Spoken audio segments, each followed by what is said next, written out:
अस्सलामुअलैकुम। मोहम्मद अज़हर सिद्दीक अपने programme maths views के साथ हाजिर खिदमत है। चीज़ें बहुत तेज़ी से तब्दील हो रही हैं, लेकिन आप तक एक एक चीज़ की आगाही रखना बहुत ज़रूरी है। मामला किस समझ में जा रहे हैं, आप देख सकते हैं कि ये मंतकी अंजाम की तरफ मामला जा रही हैं। और इलेक्शन वाले मामले में, इलेक्शन के केस के हवाले से जो नरसानी की आज हियरिंग हुई, अटॉर्नी जनरल ने बड़ी कोशिश की, लेकिन he has failed to make out his case. इधर उधर की बातें आप जो मर्जी कहते रहे, लेकिन आप अपना पॉइंट ऑफ व्यू अदालत के सामने नहीं रख सकते हैं, ये तो मानना पड़ेगा आपको।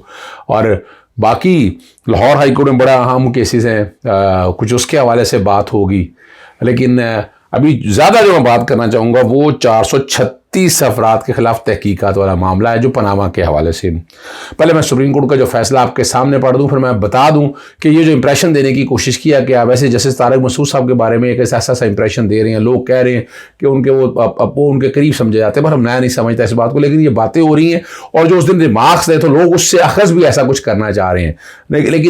लेकिन ये वाला मामला अगर सुप्रीम कोर्ट देखना चाहती है, या ये नाहली है, यानी अगर इतने अरसे बाद भी लगी हुई है, तो क्या किसी इदारे ने किया, पूछ तो लेती है सुप्रीम कोर्ट उनसे कि भाई आप भाई जमात इस्लामी के वकील का क्या कंसर्न इस बात से। वो जाके भाई मामला अगर पब्लिक एक्सचेकर का है तो फिर कानून तो कानून है ना, कानून के मुताबिक देखना। अगर वो इदारे सोए रहे तो फिर क्या कहें। और इसका नवाज शरीफ के केस से मुवाजना करना मैं तो मानता ही नहीं हूं। नवाज शरीफ का केस क्या है, पहले मैं समझा दूं। वो पब्लिक ऑफिस होल्डर थे, 62(1)(f) मिस डिक्लेरेशन के हवाले से मामला था, और चूंकि उन्होंने अपने चीज़ें डिक्लेयर नहीं की थी, और जब आप हल्फनामा दाखिल करते हैं तो ना दें तो फिर सादों को अमीन तो ना रहे। तो इसलिए ये केस और उस केस में जमीन आसमान का फर्क है। चलिए मैं आपके सामने पढ़ देता हूँ। 9 जून का तहरीरी है। तारक असद जो है वो वकील थे, इसमें मैंने भी एक फरीक बनने की दरख्वास्त दी थी। वो फौत हो गए तो सारी दरख्वास्त जितनी भी हैं वो गैर मुअस्सर हो गई। जमात इस्लामी से वकील से दरख्वास्त के काबिल समात होने से मुतालिक कुछ सवाल पूछे गए हैं। पनामा केस के जेर समात होने के दौरान जमात इस्लामी ने केस से दरख्वास्त अलग क्यों की? बड़ा सिंपल सा सवाल है, मैं बता दूं आपको। ये 436 अफराद में पब्लिक ऑफिस होल्डर नहीं है। चले जमात इस्लामी जवाब देगी, लेकिन ये नजर आ रहा है ना कि फर्क क्या है। क्या इनकम टैक्स के मामला FBI के दायरे इख्तियार में नहीं आते? क्या मनी लॉन्ड्रिंग से मुतालिक मालूमात स्टेट बैंक और FBI को भी नहीं देखनी चाहिए? जस्टिस काजी फाजी साहब में क्या था, मामला भिजवाया था, वहां नहीं हो सका। चले क्या अदालत दरखास्त गुजार ने FIA, स्टेट बैंक, FBI महकमे एंटी करप्शन से रुजू किया?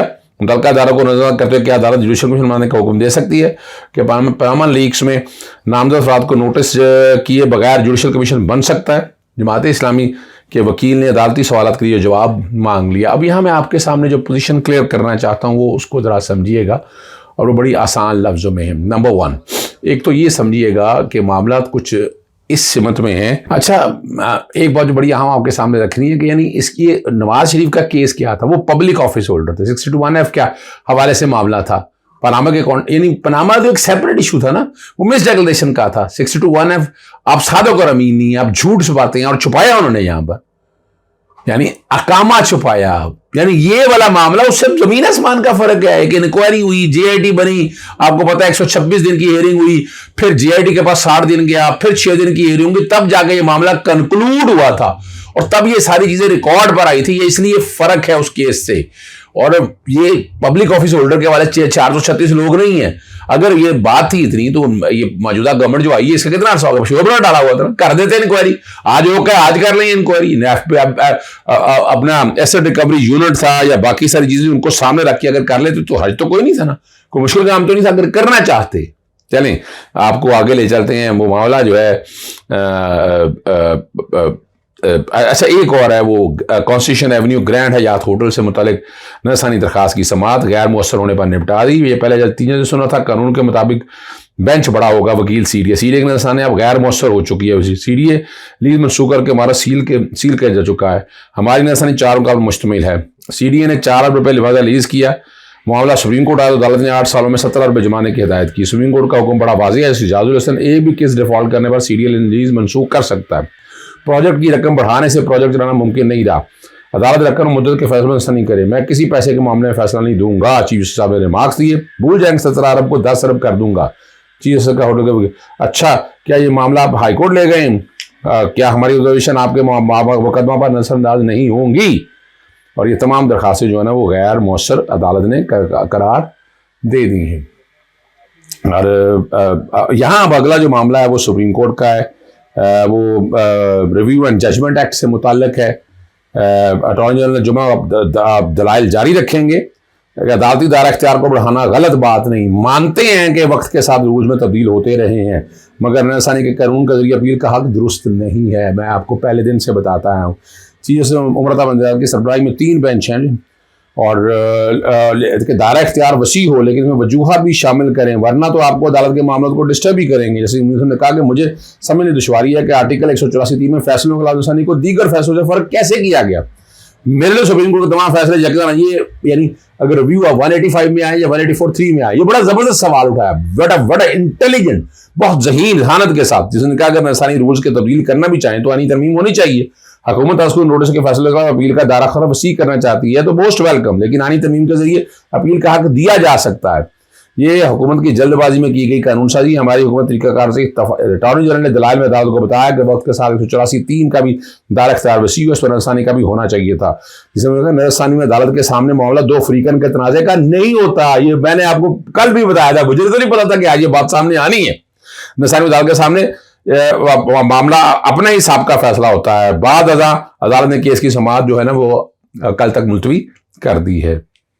ये कुछ चीज़ें हैं आपके सामने, लेकिन एक जो है ना ये कॉलम जो है ये मैं समझता हूँ ये बता रहा है कि अगला फ्यूचर लाइन ऑफ एक्शन है, तो इसका मतलब है कि एस्टैब्लिशमेंट शायद ये करने जा रही है। और ये किसने कहा? सलीम साफ़ी ने। इलेक्शन होंगे तो इमरान और बुशरा बीबी जेल में होंगे, नाहल हो चुके होंगे। और भाई अभी केस चला नहीं, कोई ट्रायल हुआ नहीं है, ये सलीम साफ़ी किस बुनियाद पे बात कर रहा है? और नाहल किस हवाले से? बुशरा बीबी कौन सी पब्लिक ऑफिस होल्डर है, किस बुनियाद पे नाहल होंगी? ये भी मैं हैरान हो रहा हूं। इमरान खान अभी नाहल किस कॉन्टेक्स्ट में बातें हैं? अभी तो कोई ट्रायल होगा, ट्रायल चलेगा, सजाएं होंगी, तब की बातें हैं ना। तो इसका मतलब है ट्रायल से पहले ही फैसला कर लिया हुआ है जिस किसी ने भी किया है। अब वो यहां पर और ये जो बात कह रहे हैं जी, इमरान खान के अगले इंतखाबात तक दोबारा इख्तियार में आने के रास्ते बंद हो चुके हैं। बंदा पूछे सही वो क्या कहाँ फैसला हुआ है कि दरवाजे बंद हो चुके हुए हैं।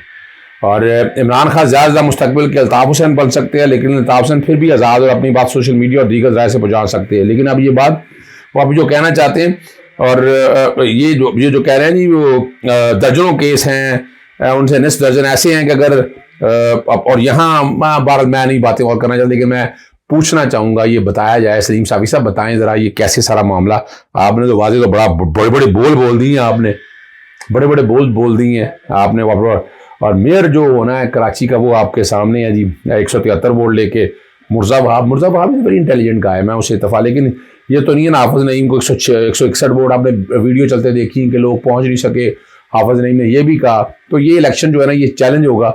और कब तक टाइम लेता है? 6 महीने तक तो ये रह सकते हैं। 6 महीने में वो इलेक्शन अपना नया, लेकिन उन्होंने बड़ा इंटेलिजेंटली एक वक्त गुजारा है। अब क्या करेंगे? मुर्जाब चेयरमैन अपना मेयर बन चुके हैं, ये इलेक्शन लड़ेंगे। अगर इलेक्शन लड़के इलेक्शन जीतेंगे, इलेक्शन जीतने के बाद फिर दोबारा इलेक्शन होगा। तो उन्होंने जितना काम लेना था अपना काम उन्होंने उस तरीके से ले लिया और बड़ा इंटेलिजेंट लिया। अब ये हमारी सुप्रीम कोर्ट को चाहिए या सॉरी हमारी कोर्टों को चाहिए कि इस मामले को जल्द से जल्द लेकर इसको अगर सेटल करना चाहती हैं वो सेटल कर लें। और 30 और हावर रिटर्निंग मुकाम मेरे मेयर के इलेक्शन कैसे होंगे? पहले तरीके इंसाफ की चेयरमैन को पेश कर फिर वोटिंग होगी। 30 से ज़्यादा लापता है और पेश करना जो है ना ये आपकी जिम्मेदारी है। ये वो हाफिज नईमुर ने कहा था। वहाँ लॉयर्स कन्वेंशन हुआ, उसमें तफसीला जो है मैं सुबह के प्रोग्राम में बताऊँगा। साबिक प्रिंसिपल सेक्रेटरी मोहम्मद खान भट्टी ने जेल में A क्लास के लिए दरख्वास्त दायर कर दी है। एडिशनल चीफ सेक्रेटरी और बाकी को कहा कि मैं प्रिंसिपल का सेक्रेटरी रह चुका हूँ, ग्रेड 22 का ऑफिसर हूँ। जेल में कूलर, टीवी, फिजियोथेरापिस्ट और घर का खाना फराम किया जाए, मैट्रेस, तभी मुआयना अद्वियात की सहूलत दी जाए। मैंने जब B क्लास ली थी ना, जब जेल के आने में इतना आसान काम नहीं है। चले बहरहाल ये आप समझ सकते हैं कि जो हालात और वाक़यात क्या हैं। एक बड़ा अहम मामला है जो मैं लेके आया। मैं चूँकि पाकिस्तान में नहीं था, मेरी टीम वहाँ पर गई थी और वो निजी अस्पतालों में मरीजों के इलाज मुआवजा की फीसें मुकर्रर न करने की केस और अस्पतालों के फजलों को फ़रोख्त करने से रोकने के लिए कंप्यूटराइज्ड निज़ाम जारी करने का हुक्म दे दिया। चोरी की रोकथाम के लिए नए प्रोसेसिंग सेल बनाने की यकीन दहानी करा दी हेल्थ कमीशन ने।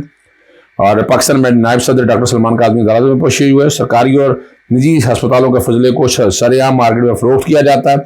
हेपेटाइटिस B और दीगर बीमारियां आती हैं और ये मामला जो है निजी अस्पतालों में फीसें मुकर्रर करने का मैकेनिज्म बना लिया, जिसे जल्द नाफिज कर लेंगे। ये हमारा एक बड़ा काम है, बहुत बड़ी हमारी एफर्ट है कि हमने कोशिश करके ना जो ये सारा मामला है आप यहाँ तक ले आए हैं। चौधरी पर वेस्ट मैनेजमेंट की अदायगियों से 12.5 करोड़ रुपये रिश्वत का मामला है।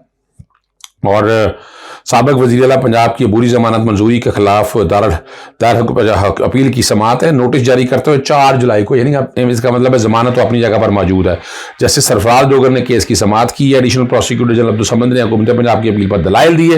एंटी करप्शन लाहौर की अदालत ने चौधरी परवेज लाई को बिला जवाब कह रहे हैं अबूरी जमानत दे दी है। 12.5 करोड़ पर रिश्वत लेंगे, संगीन इल्जाम है, कोई सबूत है?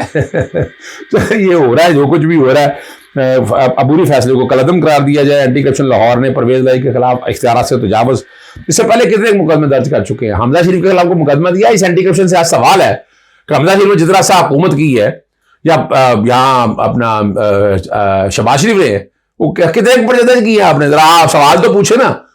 अगर ये बातें अगर करनी है आइन और कानून के मुताबिक, तो सवाल तो फिर ये होंगे, इसका जवाब तो फिर देना पड़ेगा कि एंटी करप्शन में ये पॉलिटिकल मोटिवेटेड है, जो काम कर रहा है आपके सामने केस है, जिस तरह पकड़ दकड़ कर रही है, क्या आइन और कानून में गुंजाइश है इस बात की? बिल्कुल गुंजाइश मौजूद नहीं है, लेकिन ये हो रहा है। ये फैसला तो कौम को देखना है, अवाम को करना है कि क्या इस तरीके से गर्दनें दबाई जा सकती हैं। लेकिन गर्दनें दब तो रही हैं। पुलिस जिस तरह के इख्तियारात इस्तेमाल कर रही है वो आपके सामने। इमरान रियाज के केस में मैं आपको पहले भी बता चुका हूँ, मैं बहुत सी चीज़ें मुझे अंदाज़ा है, और मैं बार बार कह रहा हूँ इसी बात को सामने रखते हुए कि इतना आसान काम नहीं है।